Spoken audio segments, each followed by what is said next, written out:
സർവശക്തനും സർവവ്യാപിയും സർവജ്ഞാനിയുമായ ത്രിയേക നിത്യദൈവത്തിന് സ്തോത്രവും സ്തുതിയും ഉണ്ടാകുമാറാകട്ടെ. നിത്യനായും തീക്ഷ്ണനായും തന്നെ തന്നെ വെളിപ്പെടുത്തിയിരിക്കുന്ന നമ്മുടെ ദൈവം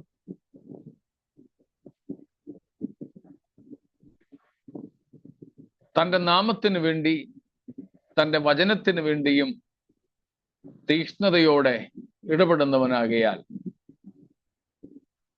ദൈവത്തിന് സ്തോത്രം.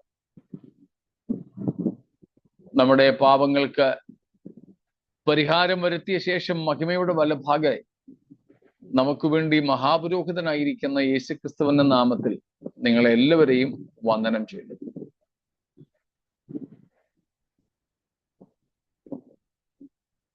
നമ്മുടെ കർത്താവ് വരുന്നു.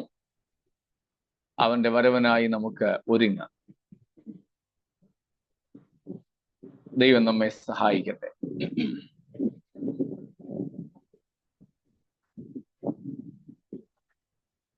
നമ്മൾ പഠിച്ചുകൊണ്ടിരിക്കുന്ന ദൈവവചന ഭാഗത്തേക്ക് ശ്രദ്ധ തിരിക്കുകയാണ്.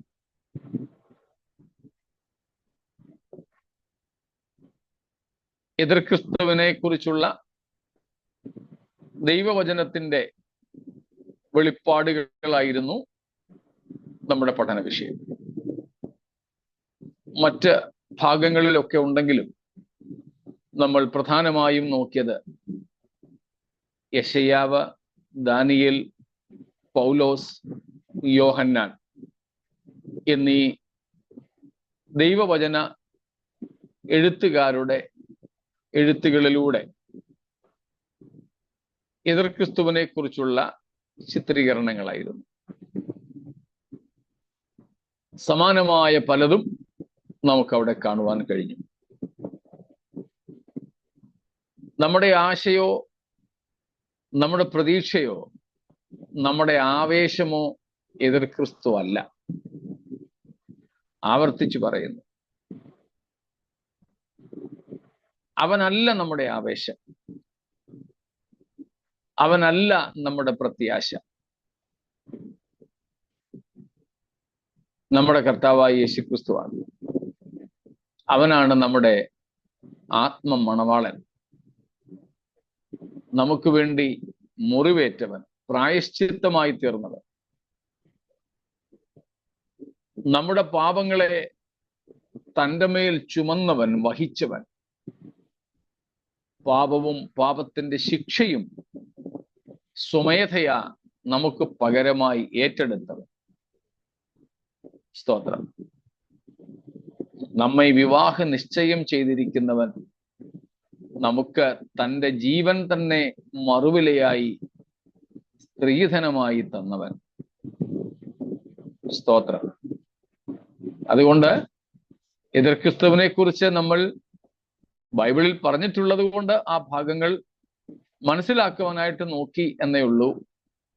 അവനല്ല നമ്മുടെ ആവേശം, നമ്മുടെ കർത്താവാണ്.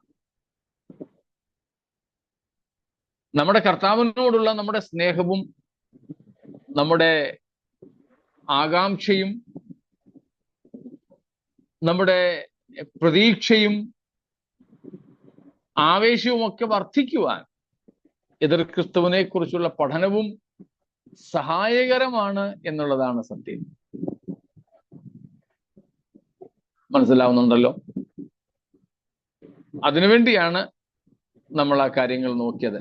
പ്രത്യേകിച്ച് അവന് വേണ്ടി ലോകം, മതങ്ങളും രാഷ്ട്രീയ ലോകവും മതലോകവും സാമൂഹിക ലോകവും സാംസ്കാരിക ലോകവും സാങ്കേതിക ലോകവും ഒക്കെ ഒരുങ്ങുന്നത് നമുക്ക് വളരെ ആവേശമാണ്.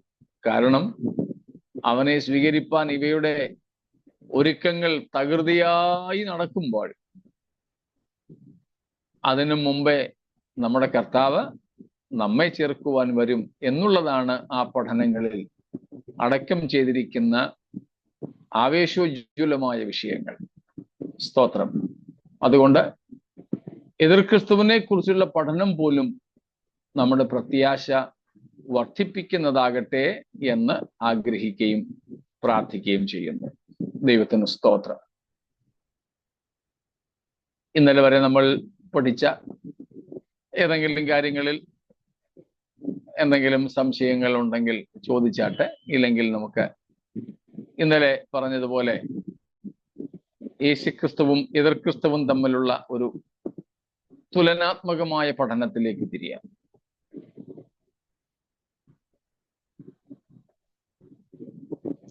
Price the lord pastor. Praise the lord. Pastor, ഞാനൊരു പൊതുവായ ഒരു ക്വസ്റ്റ്യൻ ചോദിച്ചോട്ടെ? ഇപ്പം നമ്മുടെ ക്ലാസ് വിഷയാസ്പദമാണെങ്കിൽ നമുക്ക് വിഷയാസ്പദമാണ്.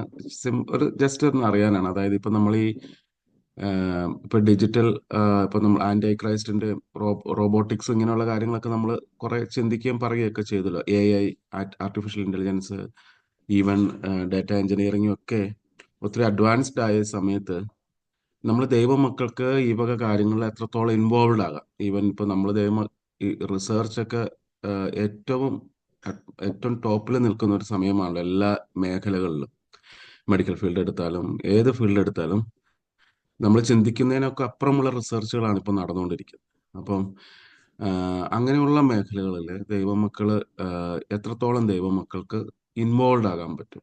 അത് ഞാനിങ്ങനെ ചോദിക്കാൻ കാര്യം, ഇവിടെയൊക്കെ ഇവൻ ബൈബിൾ കോളേജിൽ പോയവർ വരെയും അതൊക്കെ വിട്ടേച്ച് ഇങ്ങനെ AI കോഴ്സുകളൊക്കെ പഠിക്കുകയും അല്ലെങ്കിൽ ഇങ്ങനെയുള്ള എന്ന് വെച്ചാൽ അത് ഒത്തിരി സ്കോപ്പ് ഉണ്ടല്ലോ, ഒത്തിരി മണി ബെനിഫിറ്റ്സ് ഉള്ളതുകൊണ്ട് ഈവൻ പാസ്റ്റേഴ്സ് വരെ അങ്ങനെ പോകുന്ന ഒരു സാഹചര്യമാണ്. അപ്പം ഞാനിങ്ങനെ ചോദിക്കുക, എത്രത്തോളം നമുക്ക് ഇതിനകത്തൊക്കെ ഇൻവോൾവ് ആകാം എന്നുള്ള ഒരു ക്വസ്റ്റ്യൻ എന്റെ ഹൃദയത്തിലേക്ക് കടന്നു വന്നാൽ അതൊന്നും.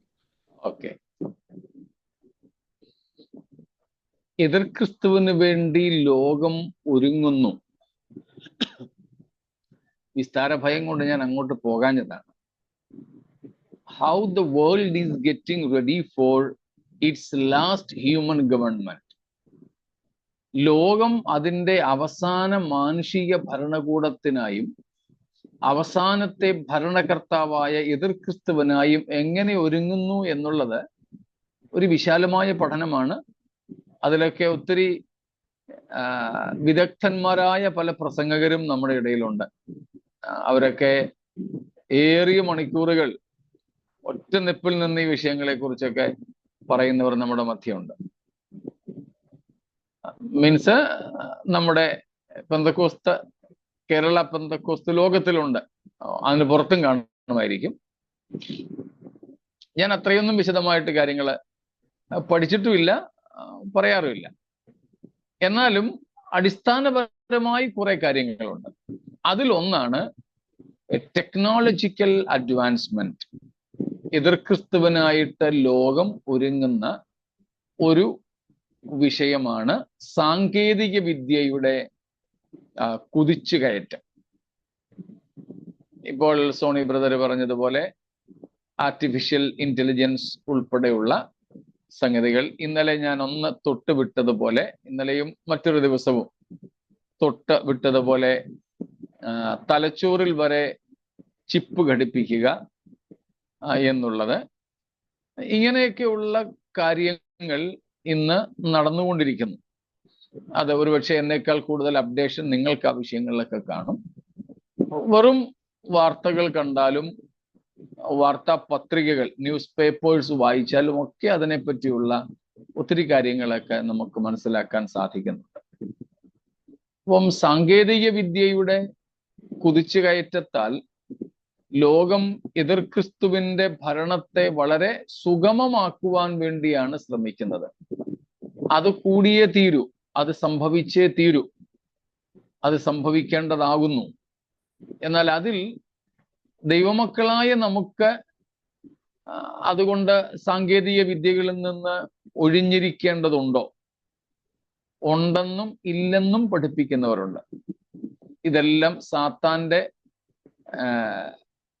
വകകളായതുകൊണ്ട് അതിൽ നിന്നെല്ലാം ദൈവമക്കൾ ഒഴിഞ്ഞിരിക്കണം എന്ന് പഠിപ്പിക്കുന്ന ഒരു കൂട്ടരുണ്ട്. ഇല്ല, അതിലൊക്കെ നമ്മൾ ഇൻവോൾവ് ആകണം എന്ന് പഠിപ്പിക്കുന്നവരുമുണ്ട്. ഏതായാലും ഞാൻ അതിൽ നിന്ന് നമ്മൾ ഒഴിഞ്ഞിരിക്കണം എന്ന വാദഗതിക്കാരനല്ല. ഈ സാങ്കേതിക വിദ്യകളിൽ നിന്ന് ഇപ്പൊ തന്നെ ശാസ്ത്രലോകത്ത്, മെഡിക്കൽ സയൻസ്, ഇതിലൊക്കെ ഒത്തിരി അഡ്വാൻസ്മെന്റ്സ് ഈ പറഞ്ഞതുപോലെ ഉണ്ട്. ഇപ്പം ഒരു ഡോക്ടർ തന്നെ ശ്രമിക്കുന്നത് ഒരു രോഗിയെ മരിക്കാതെ രക്ഷിക്കുക, ആയുസ് ഒരു രോഗിക്ക് നീട്ടിക്കൊടുക്കുക എന്നൊക്കെ ഉള്ളതാണ്. എന്നാൽ ചിലർ നമ്മുടെയൊക്കെ ഇടയിൽ തന്നെ ഉള്ളവര് മരിക്കാൻ പോകുന്നവനെ മരിക്കാതെ പിടിച്ചു നിർത്തരുത്, അതുകൊണ്ട് മരുന്നൊന്നും കൊടുക്കരുത്, ജീവൻ രക്ഷാ കാര്യങ്ങളൊന്നും ചെയ്യരുത് എന്നൊക്കെ ഉപദേശിക്കുന്നവരുണ്ട്. ചിലരൊക്കെ ആണെങ്കിൽ ഈവൻ രക്തം കൊടുക്കുന്നതും രക്തം സ്വീകരിക്കുന്നതും പോലും പാപമായിട്ട് കാണുന്നവരുണ്ട്. അപ്പം ആ നിലയിൽ പഠനം, ശാസ്ത്രം, വൈദ്യശാസ്ത്രം, ഇതിൻ്റെയൊക്കെ പഠനത്തിന്, കമ്പ്യൂട്ടർ, IT ഫീൽഡുകൾ, ഇതിൻ്റെയൊക്കെ പഠനം പാപത്തിന്റെ ഗണത്തിൽപ്പെടുത്തി അതിൽ നിന്നൊഴിഞ്ഞിരിക്കണം എന്ന് പഠിപ്പിക്കുന്നതിനോട് എനിക്ക് യോജിപ്പില്ല. നമുക്ക് ലോകത്തിൽ പഠിക്കാവുന്നത് അല്ലെങ്കിൽ ചെയ്യാവുന്ന തൊഴിലുകൾ ചെയ്യാം. പക്ഷേ നമ്മുടെ വിശ്വാസത്തിന്, ദൈവവചനത്തിന്റെ ഉപദേശത്തിന് അത് തെറ്റായി പോവുകയാണെങ്കിൽ അവിടെ വെച്ച് നമ്മളത് അതിനൊരു ബൗണ്ടറി ഇടണം. ഇപ്പം ഒരു ഡോക്ടർ, ഒരു മെഡിക്കൽ ഡോക്ടർ, നമ്മുടെ കൂട്ടത്തിൽ ഒന്നിലധികം ഡോക്ടേഴ്സ് ഉണ്ട്. ഒരു ഡോക്ടർക്ക് പാപം ചെയ്യുവാൻ കഴിയുന്ന ഒത്തിരി മേഖലകളുണ്ട്. വളരെ നിസ്സാരമായിട്ട് ഇന്ത്യൻ പശ്ചാത്തലത്തിൽ പറയുകയാണെങ്കിൽ വെറുതെ എവിടെയെങ്കിലും ഇരുന്ന് പോയിട്ട് സ്കൂളിൽ കൊടുക്കാൻ ഒരു മെഡിക്കൽ സർട്ടിഫിക്കറ്റ്, ഇല്ലെങ്കിൽ വെറുതെ വീട്ടിൽ അല്ലെങ്കിൽ എവിടെയെങ്കിലും കറങ്ങാൻ പോയിട്ട് ജോലിയിൽ ലീവ് കിട്ടാൻ വേണ്ടി ഒരു മെഡിക്കൽ സർട്ടിഫിക്കറ്റ് വ്യാജമായിട്ട്, അങ്ങനെ വേറെ ഒത്തിരി മേഖലകളുണ്ട്. ആ നിലകളിൽ ഒരു മെഡിക്കൽ ഡോക്ടറിന് പോലും പാപം ചെയ്യുവാനുള്ള അവസരങ്ങൾ ഉണ്ട്. എന്നാൽ ഏത് മേഖലയിലായാലും ദൈവവചനം അനുശാസിക്കുന്ന പരിധിക്കപ്പുറത്തേക്ക് പോകാതെ തങ്ങളെ തന്നെ സൂക്ഷിക്കുവാൻ നമുക്ക് സാധിക്കണം.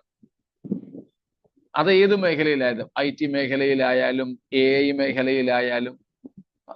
ഇപ്പം ആർട്ടിഫിഷ്യൽ ഇന്റലിജൻസ് ഒക്കെ എതിർ ക്രിസ്തു അവന്റെ കാലത്ത് വളരെയധികം ഉപയോഗിക്കുമെന്നുള്ളത് സത്യമാണ്. അതുകൊണ്ട് നമ്മൾ ആ മേഖലയിൽ ഇന്ന് ജോലി ചെയ്യരുതെന്നോ പഠിക്കരുതെന്നോ പ്രാവീണ്യം നേടരുതെന്നോ ഇല്ല. നമുക്ക് ദൈവവചനത്തിന്റെ പരിധിക്കുള്ളിൽ നിന്ന് ചെയ്യാവുന്ന വേറെ ഒത്തിരി മേഖലകൾ ലോകത്തിന്റെ ജോലി മേഖലകളിൽ തന്നെ ഉണ്ടല്ലോ. നമുക്ക് അവിടം കൊണ്ട് ആ പരിമിതി ഇട്ടാൽ മതിയാവും. അതുകൊണ്ട് ആ കാര്യങ്ങൾ പഠിക്കുകയും അറിയുകയും ആ ഫീൽഡുകളിൽ ജോലി ചെയ്യുകയും ഒക്കെ ചെയ്യുന്നതിൽ തെറ്റും പാപവും ഒന്നുമില്ല. പക്ഷെ ഇത് മനസ്സിലാക്കണം, ആ പരിധിക്കകത്ത് നിന്നോണം. അത് ഏത് മേഖലയിലായാലും. ഇപ്പം ചിലര് വക്കീലന്മാരാകുന്നു. ചിലപ്പോൾ ഞാൻ ചിലരെ പ്രോത്സാഹിപ്പിക്കാറുണ്ട്, എന്തിനാ വക്കീൽ കൊണ്ട് തൃപ്തിപ്പെടുന്നത്, ജഡ്ജസ് ആകാൻ വേണ്ടി പഠിക്കുക, ടെസ്റ്റ് കൊടുക്കുക. അതുപോലെ ഇപ്പം നമ്മുടെയൊക്കെ ഇടയിൽ നിന്ന് ഒത്തിരി പേര് നമ്മുടെ ഇന്ത്യൻ പശ്ചാത്തലത്തില് IAS-നും IPS-നും ഒക്കെ വേണ്ടിയിട്ട് സിവിൽ സർവീസ് നിലകളിലേക്ക് ഒത്തിരി പേര് തിരിയുന്നുണ്ട്. ഒരു കാലത്ത് നമ്മൾ ആരും തിരിഞ്ഞു നോക്കാത്ത ഒരു മേഖലയായിരുന്നു. അവിടങ്ങളിലൊക്കെ ചെയ്യാം. പക്ഷെ നമുക്ക് അനുവദിക്കപ്പെട്ട പരിധിക്ക് പുറത്തു പോകരുത്. എവിടെയായാലും നമ്മുടെ ക്രിസ്തീയ ഐഡന്റിറ്റി, സ്വത്വം നിലനിർത്തിക്കൊണ്ട് ആ കാര്യങ്ങൾ ചെയ്യാൻ നമുക്ക് സാധിക്കണം. CA ചെയ്യുന്നു പലരും. ഒത്തിരി തെറ്റായിട്ടുള്ള ഒത്തിരി കള്ളത്തരങ്ങൾക്ക് കൂട്ടുനിൽക്കാൻ വളരെ സാധ്യതയുള്ള ഒരു മേഖലയാണത്. പക്ഷേ CA പോകുന്ന ഞാനുമായി ബന്ധപ്പെട്ടവരോട് പറയാറുണ്ട്, ജാഗ്രത, നമ്മുടെ പരിധി വിട്ടുപോകരുത്, സത്യസന്ധത കളയരുത്. അപ്പൊ ഏതു മേഖലയിലായാലും, ഈവൻ ടീച്ചർഷിപ്പിലേക്ക് പൊക്കോട്ടെ, ടീച്ചേഴ്സ് ആയിട്ടുള്ളവര്, അതിലും നമുക്ക് പാപം ചെയ്യാനുള്ള അവസരങ്ങളുണ്ട്. ഒരു സാധാരണ ജോലിക്കാരന് അവിടങ്ങളിലെല്ലാം തന്നെ നമ്മൾ നമ്മുടെ പരിധി, നമ്മുടെ ബൗണ്ടറി സൂക്ഷിക്കുക എന്നുള്ളതാണ് പ്രസക്തമായിട്ടുള്ളത്. അതിൽ നിന്ന് വിട്ടു നിൽക്കുക എന്നുള്ളതിനോട് എനിക്ക് വ്യക്തിപരമായിട്ട് യോജിപ്പില്ല. അങ്ങനെ പഠിപ്പിക്കുന്ന ധാരാളം പേര് ഉണ്ട്. ചില വ്യക്തികളും സമൂഹങ്ങളും തന്നെ അതിനുണ്ട്. എന്നാൽ പാപത്തിലേക്ക് നമ്മൾ പോകാൻ, സാത്താന്റെ ആയുധങ്ങളായി തീരാൻ ഇടയുണ്ടെങ്കിൽ അതിലേക്ക് നാം പോകാതിരിക്കുക, അതിൽ നിന്നും ഒഴിഞ്ഞിരിക്കുക.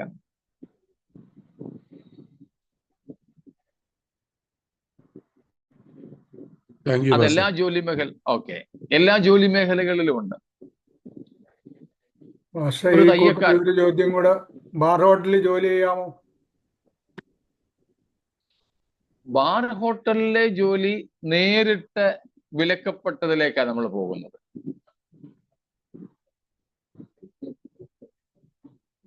അത് ഇപ്പൊ നമ്മള് കോസുകാരുടെ അല്ലെങ്കിൽ വിശ്വാസികളുടെ കടയിൽ ബീഡിയും സിഗരറ്റും മുറുക്കാനും കള്ളും വിൽക്കുന്നത് പോലത്തെ ഒരു സംഗതിയാണ്. അത് നേരിട്ട് പാപത്തിലേക്കാണ്. അതിൽ നിന്ന് നമ്മൾ ഒഴിഞ്ഞിരിക്കുക.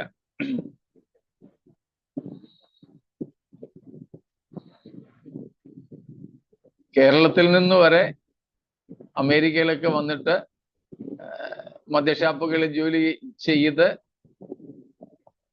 പാസ്റ്റേഴ്സിന്റെ വിസയിൽ വന്നിട്ട് ചെയ്തിട്ടുള്ളവരെ എനിക്കറിയാം. അത് വിലക്കപ്പെട്ട സംഗതികളാണ്.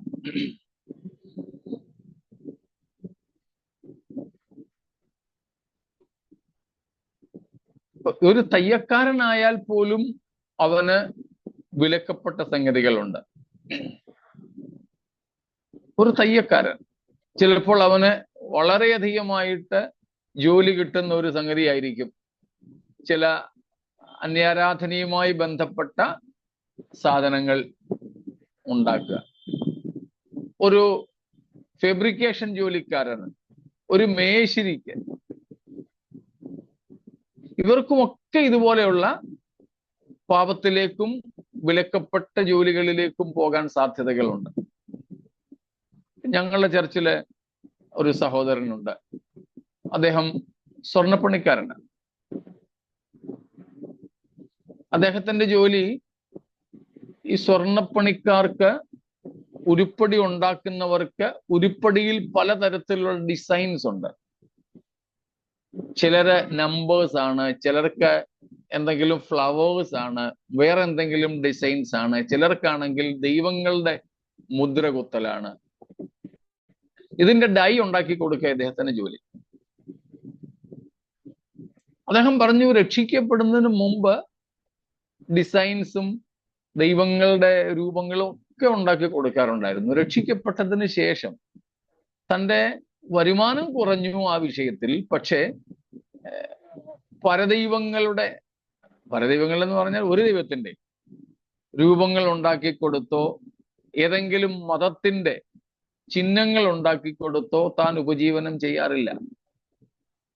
വെറും ഡിസൈൻസ്, നോർമൽ ഫ്ലവറായി മറ്റെന്തെങ്കിലും അങ്ങനെയുള്ള സംഗതികളും, നമ്പേഴ്സ് 1, 2, 3, ചിലർക്ക് ഓരോ നമ്പറുകൾ ഇഷ്ടമാണ്, അതനുസരിച്ച് അതേ ഉള്ളൂ. അപ്പൊ ഒരു സ്വർണ്ണപ്പണിക്കാരനോ തയ്യക്കാരനോ അങ്ങനെയൊക്കെ ഉള്ളവർക്കും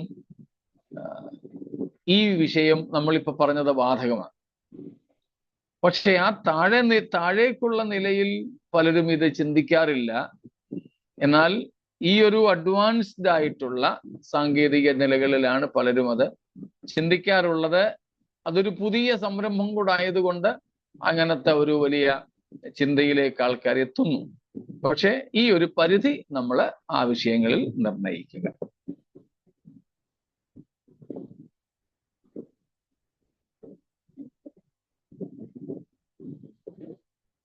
ശരി, ആ വിഷയങ്ങളിൽ മറ്റൊന്നുമില്ലെങ്കിൽ നമുക്ക് a comparison between our Lord Jesus Christ and the Antichrist. നമ്മുടെ കർത്താവായ യേശു ക്രിസ്തുവിനെയും എതിരാളിയായ എതിർ ക്രിസ്തുവിനെയും തമ്മിൽ ഒരു ചെറിയ താരതമ്യ പഠനം. എനിക്കത് PPT ഉണ്ടാക്കാനുള്ള നേരം കിട്ടിയില്ല, അതുകൊണ്ട് ഞാനങ്ങ് പറഞ്ഞു വിടാം. 2 കോളം ഉണ്ടാക്കി എഴുതുന്നവർ എഴുതിയാൽ എളുപ്പമായിരിക്കും. ഒന്നാമത്തെ കോളത്തിൽ യേശു ക്രിസ്തു, രണ്ടാമത്തെ കോളത്തിൽ ആന്റി ക്രൈസ്റ്റ്, എതിർ ക്രിസ്തു എന്നും എഴുതിയാൽ ഒരു സെന്റൻസിന്റെ ആവശ്യമില്ലാതെ 1, 2, 3 എന്ന് വിട്ടുപോകാം. ഒന്നാമത്തേത്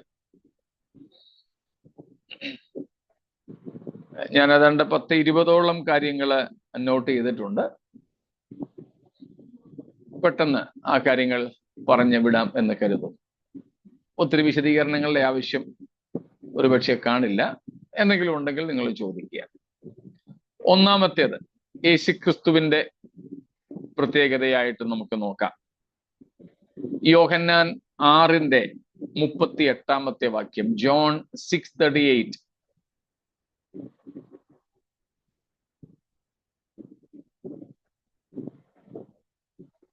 ഒന്ന് വായിച്ചേറെ. ഞാൻ എന്റെ ഇഷ്ടമല്ല, എന്നെ അയച്ചവന്റെ ഇഷ്ടമത്രേ ചെയ്യുവാൻ സ്വർഗത്തിൽ നിന്ന് ഇറങ്ങി വന്നിരിക്കുന്നത്.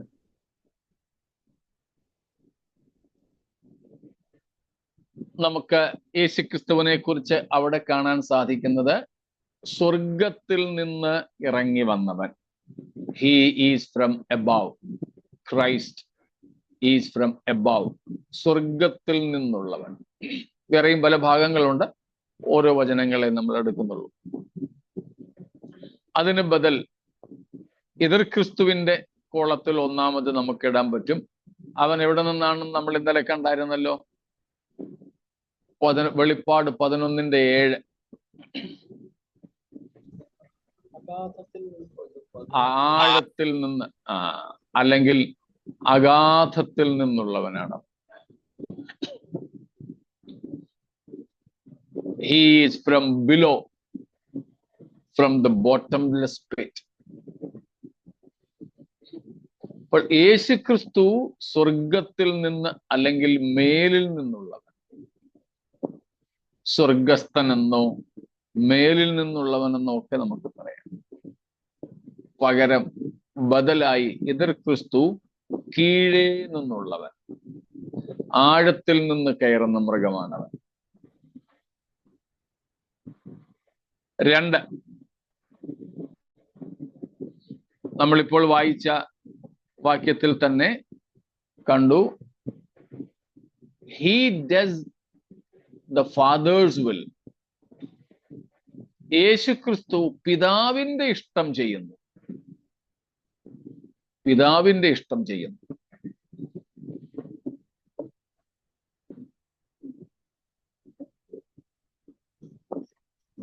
പക്ഷെ എതിർ ക്രിസ്തുവോ സ്വന്തം ഇഷ്ടം ചെയ്യുന്നു. Daniel 11:36, Daniel 11:36. Antichrist does his own will. യേശുക്രിസ്തു പിതാവിന്റെ ഇഷ്ടം നിവർത്തിക്കുമ്പോൾ എതിർ ക്രിസ്തു സ്വന്തം ഇഷ്ടം നിവർത്തിക്കുന്നവനാണ്. അതുകൊണ്ട് ആ പല ഭാഗത്തും യേശുക്രിസ്തു ആവർത്തിച്ചു പറഞ്ഞത്, ഞാൻ എൻ്റെ ഇഷ്ടമല്ല, എന്നെ അയച്ചവന്റെ ഇഷ്ടമത്രേ ചെയ്യുന്നു. Every time when Christ was claiming that he was fulfilling or doing the will of the Father, he was contrasting himself with the Antichrist who does his own will. യേശു കർത്താവ് എപ്പോഴൊക്കെ താൻ പിതാവിന്റെ ഇഷ്ടം ചെയ്യുന്നു, എന്റെ സ്വന്തം ഇഷ്ടമല്ല, എന്നെ അയച്ചവന്റെ ഇഷ്ടം, ഗെതസമനയിൽ പ്രാർത്ഥിക്കുന്നതുവരെ യേശു പറഞ്ഞപ്പോഴൊക്കെ, പ്രാർത്ഥിച്ചപ്പോഴൊക്കെ പിതാവിന്റെ ഇഷ്ടത്തിനായി ഏൽപ്പിച്ചു കൊടുത്തു. അത് എതിർ ക്രിസ്തുവിന്റെ ഈ പ്രകൃതത്തിന് വിപരീതമായ ഒരു വെളിപ്പെടുത്തലാണ്. മൂന്നാമത്തെ കാര്യം, എല്ലാ വാക്യങ്ങളും വായിച്ചാൽ സമയം പോകുമെന്നുള്ളത് കൊണ്ട് ഞാൻ പറഞ്ഞു വിടുന്നു, ചിലത് മാത്രം വായിക്കും ഇടയ്ക്ക്. മൂന്നാമത്തെ കാര്യമാണ്, Jesus came in the name of the Father. യേശു ക്രിസ്തു പിതാവിന്റെ നാമത്തിൽ വന്നവനാണ്. ജോൺ 5:43, യോഹന്നാൻ 5:43 വാക്യത്തിൽ കാണുന്നു, പിതാവിന്റെ നാമത്തിൽ വന്നവൻ. ഇന്നലെയും നമ്മൾ ആ വാക്യം വായിച്ചായിരുന്നല്ലോ. എന്നാൽ എതിർ ക്രിസ്തുവോ സ്വന്തം നാമത്തിൽ, അവൻ സ്വന്തം നാമത്തിലാണ് വരുന്നത്. സെയിം വാക്യം, യോഹന്നാൻ 5:43. ഇന്നലെ നമ്മളത് വായിച്ചതാ. യേശു കർത്താവ് യഹൂദന്മാരോട് പറയുന്നു, ഞാൻ പിതാവിന്റെ നാമത്തിൽ വന്നിട്ട് നിങ്ങൾ എന്നെ കൈക്കൊള്ളുന്നില്ല, വേറൊരുവൻ സ്വന്തം നാമത്തിൽ വരും, നിങ്ങൾ അവനെ കൈക്കൊള്ളും.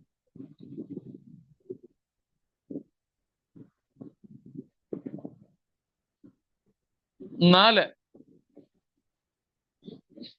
Jesus humbles himself. He humbled himself. യേശു തന്നെ താൻ താഴ്ത്തി. ഫിലിപ്പിയർ 2:6-8 വരെയാണ്. യേശു തന്നെ താൻ താഴ്ത്തി. He humbled himself. ആരും യേശുവിനെ താഴ്ത്തിയതല്ല, പിതാവും യേശുവിനെ താഴ്ത്തിയതല്ല, യേശു തന്നെ അല്ലെങ്കിൽ തന്നെ താൻ താഴ്ത്തിയതാണ്.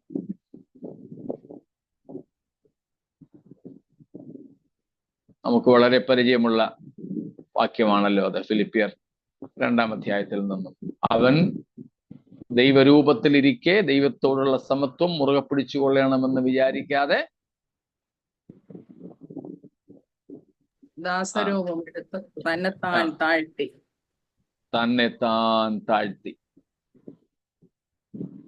ഞങ്ങള് കഴിഞ്ഞ കുറെ മാസങ്ങളായി ഞങ്ങളുടെ ചർച്ചിലെ തിരുവത്താഴ സമയത്ത് ഈ ഒരു ചിന്തയാണ് പഠിച്ചുകൊണ്ടിരുന്നത്. ചിലതൊക്കെ നിങ്ങൾ കേട്ടിട്ടുണ്ടായിരിക്കും. Jesus emptied himself. We were learning the same theme during the Lord's Supper days in our little church, little flock. അപ്പോൾ ക്രിസ്തു തന്നെത്താൻ താഴ്ത്തി. എന്നാൽ നമ്മള് കഴിഞ്ഞ ദിവസം കണ്ടു 2 തെസ്സലോനിക്കർ 2:4 വാക്യത്തിൽ നിന്ന്, എതിർ ക്രിസ്തുവോ തന്നെത്താൻ ഉയർത്തുന്ന എതിരാളി. തന്നെത്താൻ ഉയർത്തുന്ന എതിരാളിയാണ്. 2 Thessalonians 2:4, the Antichrist exalts himself. തന്നെത്താൻ ഉയർത്തുന്ന എതിരാളി.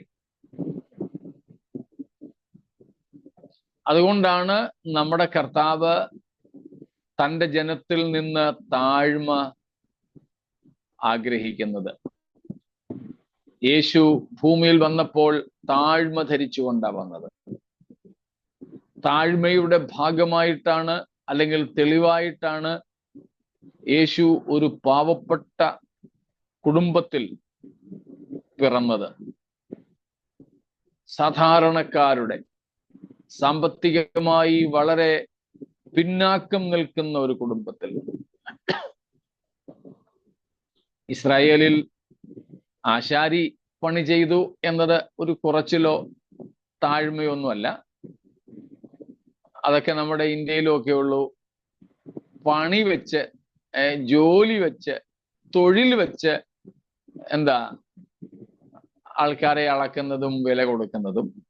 എന്നാൽ ഇസ്രായേലിൽ എല്ലാവരും ഇസ്രായേലിയർ എന്നതുകൊണ്ട് അവർ ചെയ്യുന്ന ജോലി വെച്ച് ജാതിയും മതവും ഉയർച്ചയും താഴ്ചയൊന്നും ഇല്ലായിരുന്നു. പക്ഷെ സാമ്പത്തികമായി വളരെ പിന്നാക്കം നിന്ന ഒരു കുടുംബമായിരുന്നു അവരെന്ന് യേശുവിന്റെ പ്രസവശേഷം മറിയ ശുദ്ധീകരണത്തിന് പോയപ്പോൾ അർപ്പിച്ച കുറുപ്രാവുകളിൽ നിന്ന് മനസ്സിലാക്കാൻ പറ്റും. അപ്പം യേശുവിന്റെ താഴ്മയുടെ ബാഹ്യ ഭാഗമായിട്ടാണ് ഒരു സാമ്പത്തികമായി കുറവുള്ള വീട്ടിലേക്ക് യേശു ജനിച്ചത്. അതുപോലെ യേശുവിന് യെരുശലേമിൽ പാർക്കാമായിരുന്നു. പക്ഷേ യേശു ഗലീലയിലാണ് പാർത്തത്. അതുകൊണ്ടാണ് യേശു ഗലീലക്കാരൻ എന്ന് വിളിക്കപ്പെടുന്നത്. എ ഗലീലിയോൻ.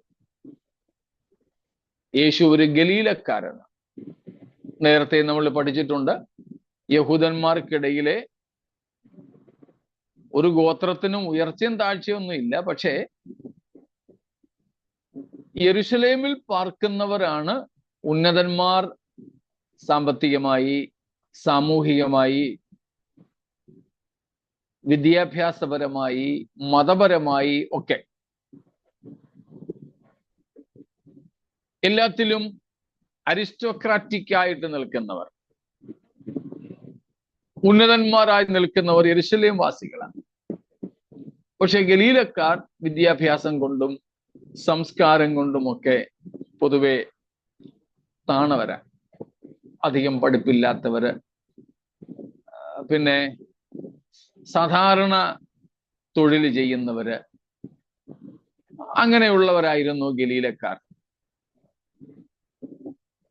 അവരുടെ കൂട്ടത്തിലാണ് യേശു പാർക്കുവാൻ തെരഞ്ഞെടുത്തത്.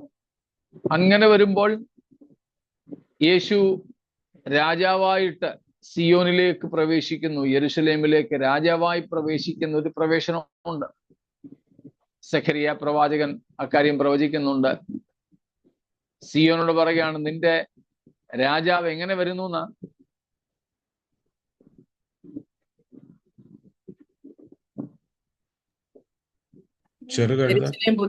യെരുശലേം പുത്രിയെ ആർപ്പിടുക, ഇതാ നിന്റെ രാജാവ് നിന്റെ അടുക്കൽ വരുന്നു. അവൻ നീതിമാനും ജയശാലിയും താഴ്മയുള്ളവനുമായി കഴുതപ്പുറത്തും പെൺകഴുതയുടെ കുട്ടിയായ ചെറുകഴുതപ്പുറത്തും കയറി വരുന്നു. ഉണ്ടോ? താഴ്മയുള്ളവനായി. രാജാവാ, ജയാളിയാണ്. നമ്മൾ പാട്ട് പാടുന്നത് പോലെ, ജയശാലിയായവൻ വന്നിടുമേ, എല്ലാ പ്രതിഫലവും അവൻ തന്നിടുമേ. ഇവിടെ നിന്നാണ് ജയശാലിയായിട്ടാ വരുന്നത്. പക്ഷെ താഴ്മയുള്ളവനായി, കഴുതപ്പുറത്ത്, ചെറുകഴുതക്കുട്ടിയുടെ പുറത്ത്. ഇവിടെ എല്ലാം യേശു എന്താ ചെയ്തത്? തന്നെത്താൻ താഴ്ത്തുകയായിരുന്നു. ആ താഴ്മയുടെ മറ്റൊരു പ്രതീകമാണ് മാളികമുറിയിൽ പെസഹ ആചരിക്കുമ്പോൾ ശിഷ്യന്മാരുടെ കാല് കഴുകിക്കൊണ്ടും കർത്താവ് വെളിപ്പെടുത്തിയത്. അപ്പോൾ ദൈവമായിരുന്നവൻ മനുഷ്യനായി വന്ന് സൃഷ്ടിയുടെ രൂപമെടുത്ത് സൃഷ്ടികൾക്കിടയിൽ പാർത്ത് ഇതെല്ലാം ചെയ്തത് യേശുവിന്റെ താഴ്മയെ കാണിക്കുക.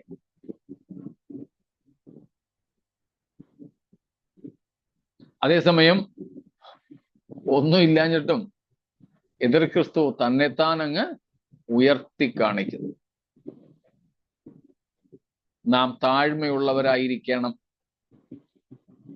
അതുകൊണ്ടാണ് യേശു പറഞ്ഞത്, ഞാൻ സൗമ്യതയും താഴ്മയും ഉള്ളവനാകയാൽ എന്റെ എന്നോട് പഠിപ്പി. നാമും താഴ്മ ധരിക്കണം. സ്തോത്രം. ശരി, അടുത്തത്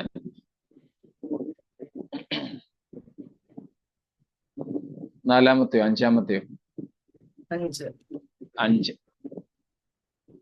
യേശു തന്നെത്താൻ താഴ്ത്തി എന്ന് നമ്മൾ നാലാമത്തേത് പഠിച്ചപ്പോൾ, അഞ്ചാമത്തേത് he was exalted above all. തന്നെത്താൻ താഴ്ത്തി ദാസരൂപമെടുത്തു എന്നുള്ളത് ശരിയാണ്. പക്ഷേ യേശുക്രിസ്തു എല്ലാറ്റിനും മീതെ തലയായി ഉയർത്തപ്പെട്ടവനാണ്. സ്തോത്രം. അവൻ തന്നെത്താൻ താഴ്ത്തി, പക്ഷേ ദൈവം അവനെ ഉയർത്തി.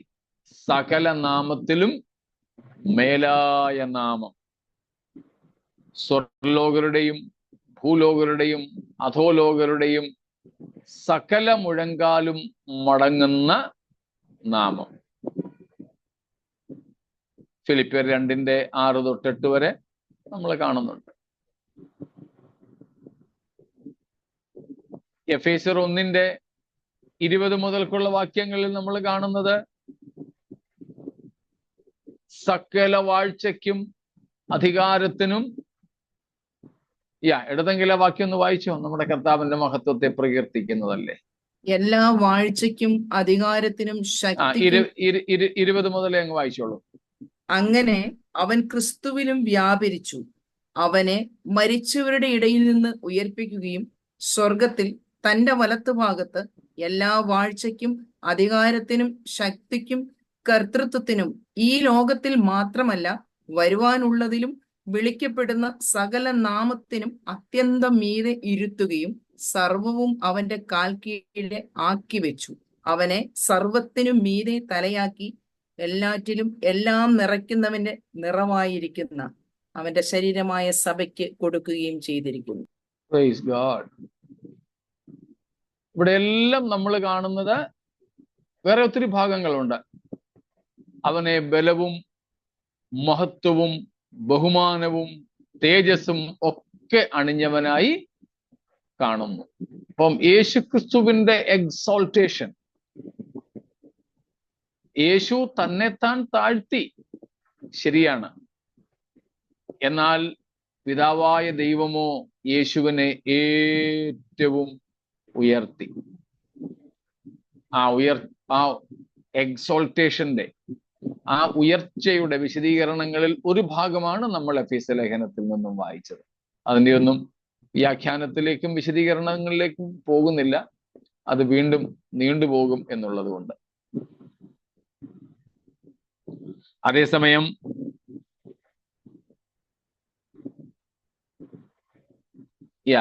ഫിലിപ്പ് ലേഖനം 2:9-10 വാക്യങ്ങളിൽ അത് നമ്മൾ കാണുന്നുണ്ട്. അതേസമയം എതിർ ക്രിസ്തുവോ, അവൻ ഇവിടെ വന്നപ്പം തന്നെ താൻ ഉയർത്തി എന്നുള്ളത് ശരിയാണ്. പക്ഷെ അവസാനത്തിലോ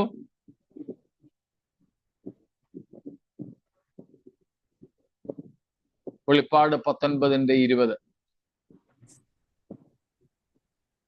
അതും കൂടെ വായിച്ചു. അത് നമ്മുടെ എതിരാളിയുടെ പരാജയത്തെ കുറിച്ച് പറയുന്നതാണല്ലോ.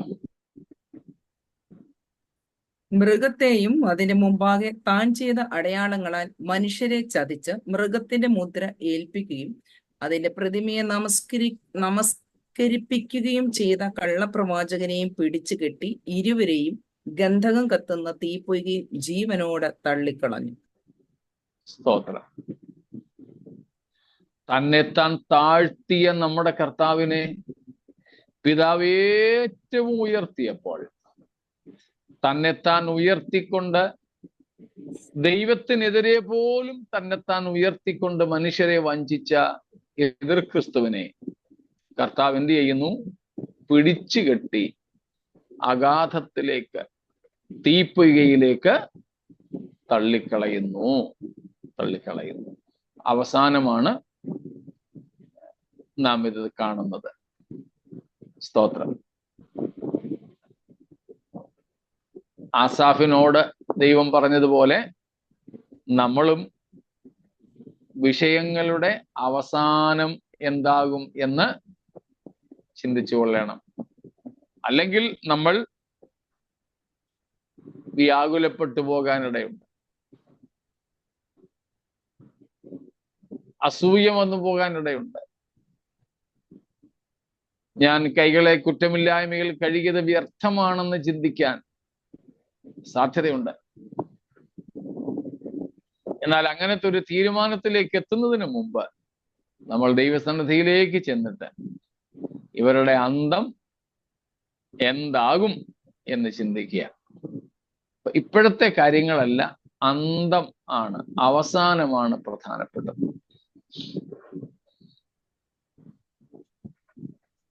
അപ്പോൾ യേശുക്രിസ്തു തന്നെത്താൻ താഴ്ത്തി, എന്നാൽ ദൈവം അവനെ ഏറ്റവും ഉയർത്തി. എതിർ ക്രിസ്തു തന്നെത്താൻ ഉയർത്തി, ദൈവമോ അവനെ എന്ത് ചെയ്യുന്നു? അല്ലെങ്കിൽ നമ്മുടെ കർത്താവ് പിടിച്ചു കെട്ടി നരകപ്പൊയ്കയിലേക്ക് തള്ളുന്നു. അടുത്തത്,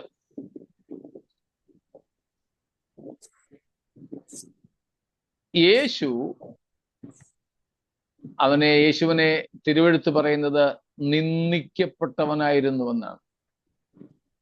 He was reproached, നിന്ദിതനായിരുന്നു.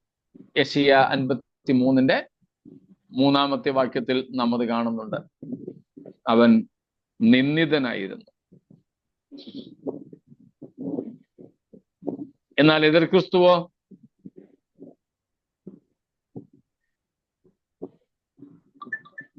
അവൻ വന്ദിതനായിരിക്കും.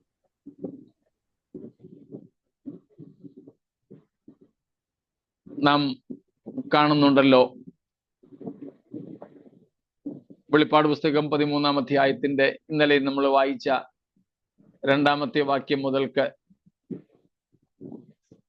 പിശാച് അവന്റെ അധികാരവും സിംഹാസനവും ശക്തിയും, അധികാരവും സിംഹാസനവും ശക്തിയും കൊടുത്തു കഴിഞ്ഞിട്ട് അവന്റെ തലയിലെ മരണകരമായ മുറിവും ഉണങ്ങിയതിനു ശേഷം ഭൂവാസികളൊക്കെ അവനെ നമസ്കരിക്കും. പിന്നീട് 11-ാമത്തെ വാക്യം മുതൽ കള്ളപ്രവാചകൻ അവന് വേണ്ടി വിഗ്രഹം ഉണ്ടാക്കുന്നതും ഒക്കെ നമ്മൾ കാണുന്നു. അപ്പോൾ അവൻ ഭൂമിയിൽ, എതിർ ക്രിസ്തു ഭൂമിയിൽ വന്ദിതനാണ്, എന്നാൽ യേശു ക്രിസ്തു ഭൂമിയിൽ നിന്ദിതനായിരുന്നു. കാൽവറിയിലെ മരണം ആ നിന്ദയുടെ ഉച്ചകോടിയാണെന്നേ ഉള്ളൂ, ഉച്ചകോടിയാണ്.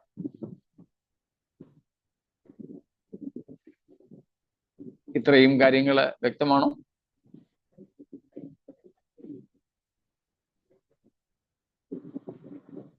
അടുത്തത്,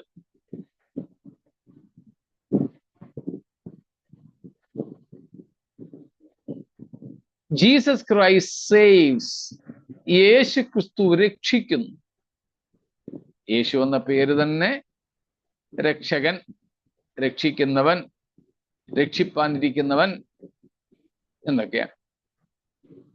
അപ്പോൾ യേശു രക്ഷിക്കുന്നു. ലൂക്കോസ് 19:10.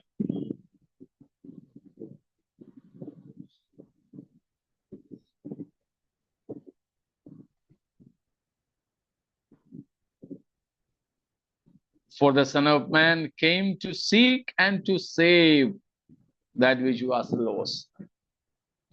കാണാതെ പോയതിനെ, നഷ്ടപ്പെട്ടതിനെ തിരഞ്ഞ് രക്ഷിപ്പാനല്ലോ. അപ്പോൾ യേശുക്രിസ്തു ഭൂമിയിൽ വന്നത് രക്ഷിക്കുന്നതിന് വേണ്ടിയാണ്. എന്നാൽ എതിർ ക്രിസ്തു, ആന്റി ക്രൈസ്റ്റ്,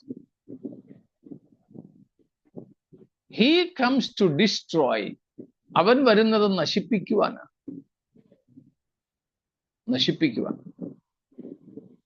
ദാനിയേൽ 8:24 വാക്യം, 8:24 ദാനിയേൽ.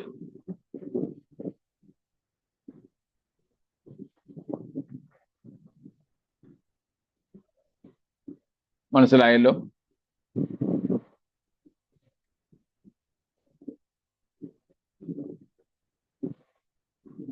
ഒൻപതാമത്തെ അല്ലേ? ഇത് 8-ാം തോന്നുന്നല്ലേ? 8. ഓക്കെ. 8-ാമത്തേത്, Jesus is the good shepherd. യേശു നല്ല ഇടയനാണ്.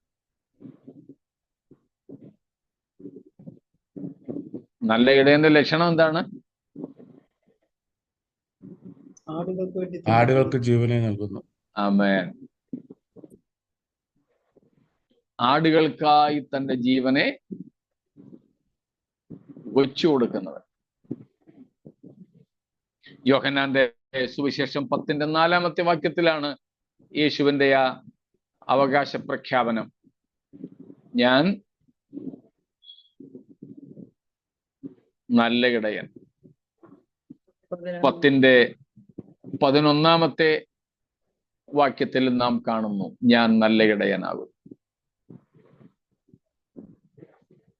ഞാൻ നല്ല ഇടയൻ.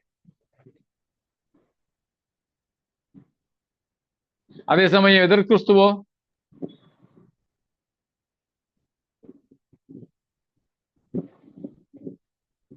ആകാത്ത ഇടയനെന്നാണ് തോന്നുന്നു മലയാളത്തിൽ. സെഖരിയാവ് 11:16-17, സെഖരായ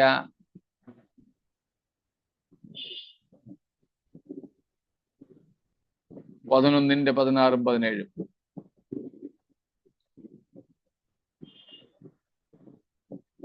തുമ്പുകെട്ട ഇടയൻ. തുമ്പുകെട്ട ഇടയൻ. ഓക്കെ, തുമ്പുകെട്ട ഇടയൻ. വിക്കഡ് ഷെപ്പേർഡ്, തുമ്പുകെട്ട ഇടയൻ.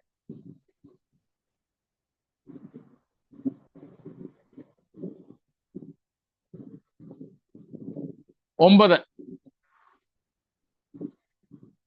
യേശു നല്ല മുന്തിരിവള്ളിയാണ്. He is the true vine. Jesus is the true vine.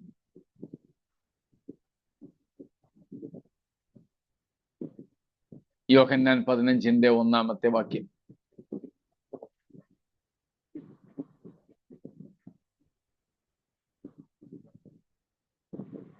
എന്നാൽ എതിർ ക്രിസ്തുവോ കാട്ടുമുന്തിരി.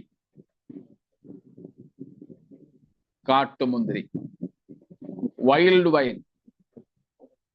റെവലേഷൻ 14:18, വെളിപ്പാട് 14:18 വാക്യം.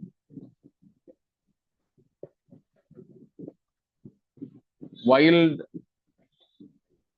വൈനാണ്. 10, ജീസസ് ഈസ് ദ ട്രൂത്ത്. യേശു അവകാശം പറഞ്ഞു, ഞാൻ തന്നെ സത്യം. യേശു സത്യമാണ്. യോഹന്നാൻ 14:6.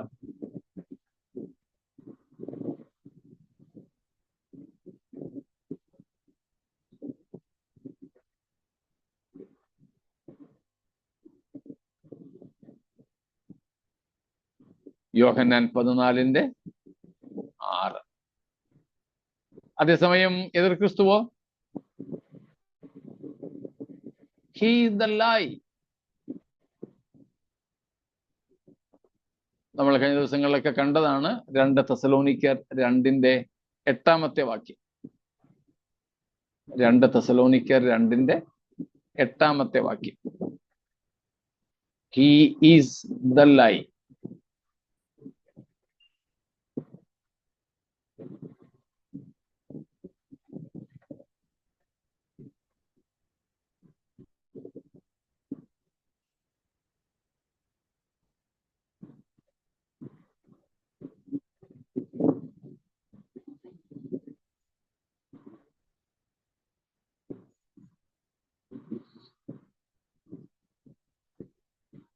അവനെ അവിടെ വിളിക്കുന്നത് the lawless one. The lawless one. അതുപോലെ തന്നെ 9 വാക്യം മുതലും നമ്മൾ കാണുന്നുണ്ട് എങ്ങനെയായിരിക്കും അവൻ.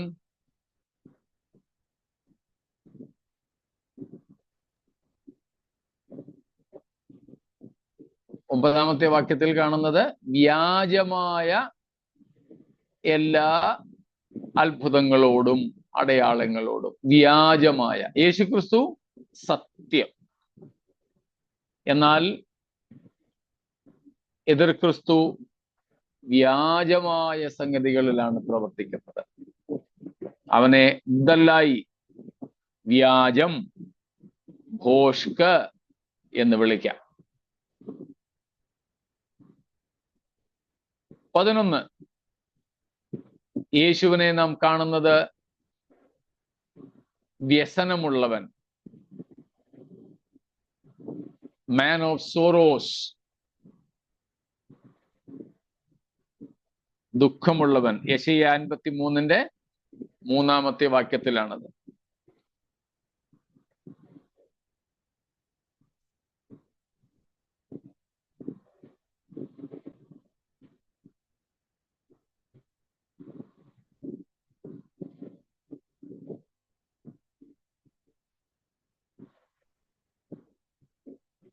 He was a man of sorrows and pains.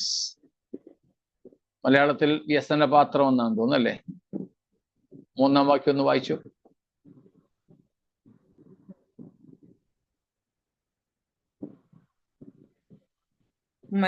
അവൻ മനുഷ്യരാൽ നിന്ദിക്കപ്പെട്ടും ത്യജിക്കപ്പെട്ടും വ്യസനപാത്രമായും.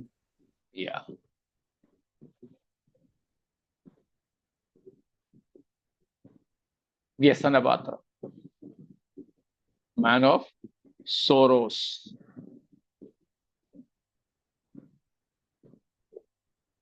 യേശു ദുഃഖമുള്ളവനായിരുന്നെങ്കിൽ എതിർ ക്രിസ്തുവോ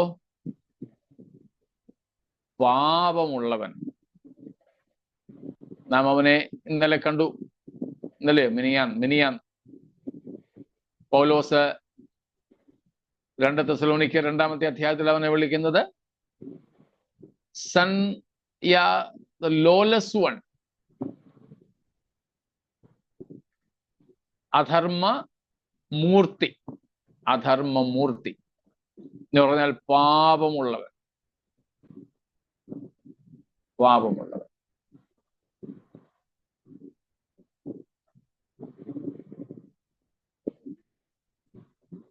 രണ്ട് തെസ്സലോനിക്കർ 2-ാം അധ്യായത്തിന്റെ 3-4 വാക്യങ്ങളിലാണ് നാം അത് കാണുന്നത്.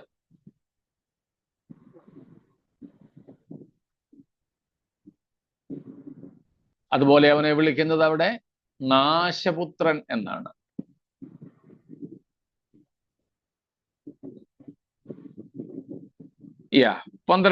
പന്ത്രണ്ടാമത്തെ അല്ലേ? 12-ാമത്തെ കാര്യം, യേശു ദൈവപുത്രനാണ്. സൺ ഓഫ് ഗോഡ്, ദൈവപുത്രൻ. എന്നാൽ എതിർ ക്രിസ്തുവിനെ ഇപ്പം പറഞ്ഞതുപോലെ നാശപുത്രൻ, സൺ ഓഫ് പെർഡീഷൻ, മലയാളത്തിൽ നാശയോഗ്യൻ.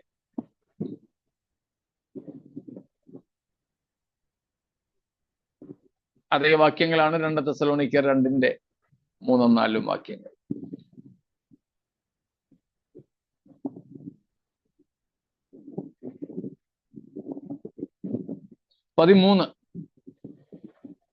Jesus is the mystery of godliness. യേശു ദൈവഭക്തിയുടെ മർമ്മമാണ്.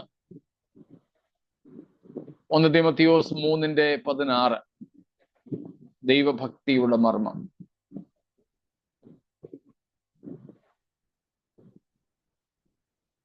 അതേസമയം എതിർ ക്രിസ്തുവോ അധർമ്മത്തിന്റെ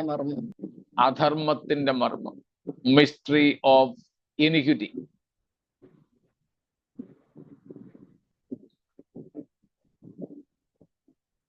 അധർമ്മത്തിന്റെ മർമ്മം.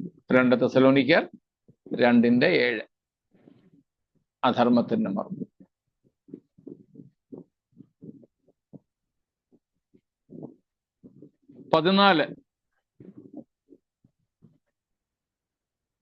പരിശുദ്ധാത്മാവിനാൽ ഉൽപ്പാദിതനായവനാണ് യേശു. പരിശുദ്ധാത്മാവിലാണ് യേശുവിന്റെ ജനനം.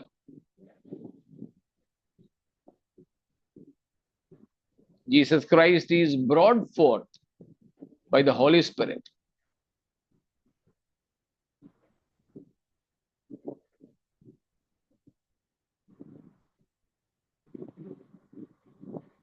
ലൂക്കോസ് 1:35 മറിയോട് പറയുന്നു, പരിശുദ്ധാത്മാവ് നിന്റെ മേൽ വരും. അതുകൊണ്ടാണ് നമ്മുടെ യേശുക്രിസ്തുവിനെ കുറിച്ചുള്ള വിശ്വാസ പ്രഖ്യാപനത്തിൽ പറയുന്നത്, Jesus born of the Virgin Mary, conceived by the Holy Spirit. യേശുവിനെ കുറിച്ചുള്ള നമ്മുടെ വിശ്വാസ പ്രമാണം, നമ്മുടെ വിശ്വാസ പ്രമാണത്തിലെ മൂന്നാമത്തേതാണ്. ഞങ്ങൾ വിശ്വസിക്കുന്നു കർത്താവായ യേശുക്രിസ്തുവിൽ, യേശുക്രിസ്തുവിന്റെ കന്യകാ ജനനത്തിൽ അവൻ മറിയയിൽ പരിശുദ്ധാത്മാവിനാൽ ഉൽപാദിതനായി എന്ന്. അതാണ് ഈ 14-ാമത്തെ കാര്യം. എന്നാൽ എതിർ ക്രിസ്തുവോ, he is withheld by the Holy Spirit. എന്നാൽ എതിർ ക്രിസ്തുവിനെ പരിശുദ്ധാത്മാവ് തടഞ്ഞു നിർത്തുന്നു. യേശുക്രിസ്തുവിനെ പരിശുദ്ധാത്മാവ് ലോകത്തിലേക്ക് കൊണ്ടുവരുന്നു.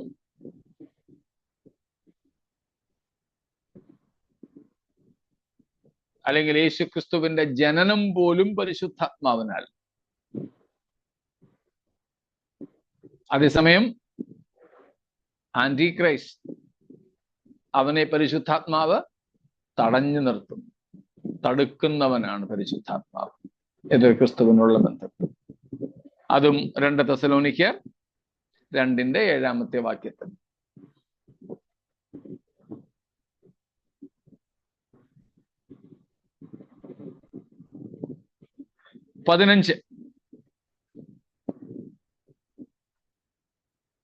യേശുക്രിസ്തു സീഡ് ഓഫ് ദ വുമൻ, സ്ത്രീയുടെ സന്തതി എന്നാണ് അറിയപ്പെടുന്നത്. യേശുക്രിസ്തുവിനെ വിളിക്കുന്നത് സ്ത്രീയുടെ സന്തതി.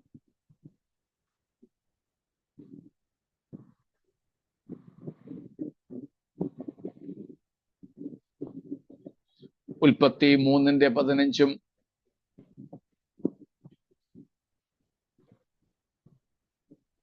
ഗലാത്യർ 4:4 ജെനസിസ് 3:15 and Galatians 4:4 സ്ത്രീയുടെ സന്തതി.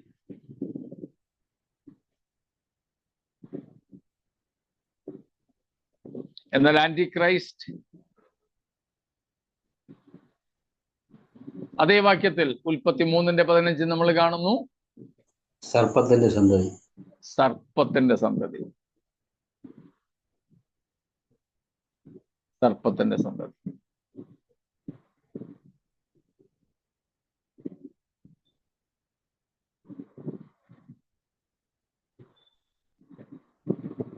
അടുത്തത്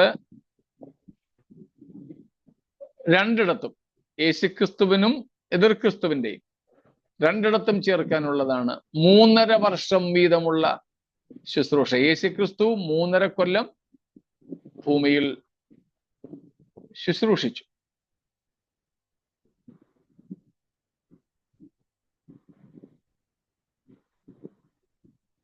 എതിർ ക്രിസ്തുവിനെ കുറിച്ച് നമ്മൾ കാണുന്നു, അവന്റെ യഥാർത്ഥമായ ഭരണം ക്രൂരതയോടെ അവൻ നടത്തുന്നത് എത്ര കാലത്തേക്കായിരിക്കും? 3.5 വർഷത്തേക്ക്. അപ്പോൾ യേശുക്രിസ്തുവിന്റെ ശുശ്രൂഷയും എതിർ ക്രിസ്തുവിന്റെ ഭരണം 7 വർഷത്തേക്കാണെങ്കിൽ കൂടെ അവൻ നിയമം കടുപ്പിച്ച് ജനത്തെ പീഡിപ്പിച്ച് ഭരണം നടത്തുന്നത് 42 മാസങ്ങൾ എന്ന് നമ്മൾ കണ്ടു. അപ്പോൾ ആ വിഷയത്തിൽ സമയത്തിന്റെ ദൈർഘ്യത്തിൽ തുല്യതയുണ്ട് അവിടെ. അടുത്തത്, യേശു മരിച്ചവരിൽ നിന്നും ഉയർത്തെഴുന്നേറ്റു. Jesus was resurrected from among the dead.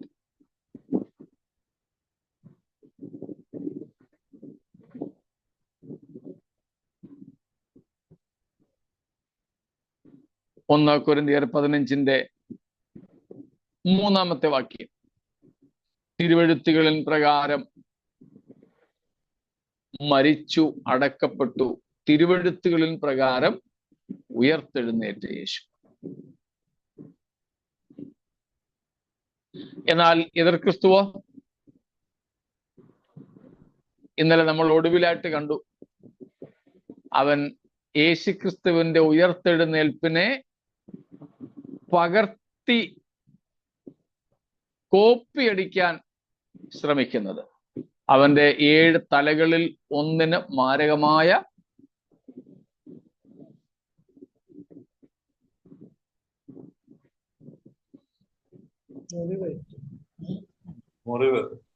മുറിവ്. എന്നാൽ അത് പുറത്തു, അത് മരണത്തിൽ നിന്ന് രക്ഷപ്പെട്ടതിന്റെ, യേശുക്രിസ്തു ഉയർത്തെഴുന്നേറ്റതിന്റെ ബദലായിട്ട് അവൻ ജനത്തെ വശീകരിക്കുവാൻ വേണ്ടി ചെയ്യുന്ന ഒരു പരിപാടിയാണ്.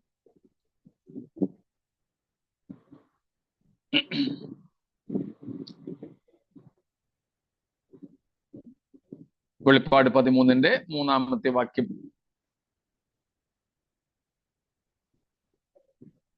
ഇന്നലെ നമ്മൾ കണ്ടതാണല്ലോ. 18, യേശുക്രിസ്തുവിനെ ഇസ്രായേല് തള്ളിക്കളഞ്ഞു. Israel rejected Jesus. John 1:12, John 1:11, യോഹന്നാൻ 1-ന്റെ 11-ാമത്തെ വാക്യം. അവിടെ നാം കാണുന്നത് ഇസ്രായേൽ യേശുവിനെ കൈക്കൊണ്ടില്ല, സ്വന്തമായവരോ അവനെ കൈക്കൊണ്ടില്ല. So Israel rejected. അതിന്റെ പരമകാഷ്ഠയൊക്കെ നമുക്ക് പീലാത്തോസിന്റെ കോടതിയിൽ കാണാം. ഞങ്ങൾക്ക് അവനെ വേണ്ട, അവനെ ക്രൂശിക്ക എന്ന്.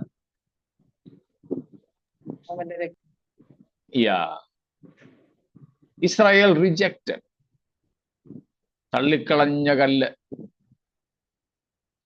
അപ്പോൾ യേശുവിനെ ഇസ്രായേൽ പൊതുവെ തള്ളിക്കളഞ്ഞു. അതേസമയം എതിർ ക്രിസ്തുവിനെയോ 2 കൈയും നീട്ടി അവര് സ്വീകരിക്കും. ദാനിയേൽ 9-ന്റെ 26-ാമത്തെ വാക്യത്തിലും മറ്റും നമുക്കത് കാണാൻ പറ്റും.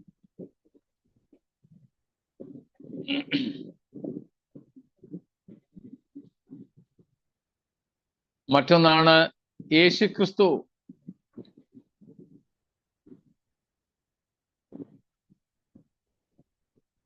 നമുക്ക് കാണുവാൻ സാധിക്കുന്നത്, he is the second person in the Holy Trinity. പരിശുദ്ധ തൃത്വത്തിലെ 2-ാമനാണ് യേശു. അതുപോലെ തന്നെ മറുഭാഗത്തും എന്തുണ്ട്? എതിർ ക്രിസ്തു സാത്താന്യ തൃത്വത്തിലെ 2-ാമനാണ്. സാത്താന്യ തൃത്വത്തിലെ 2-ാമനാണ്.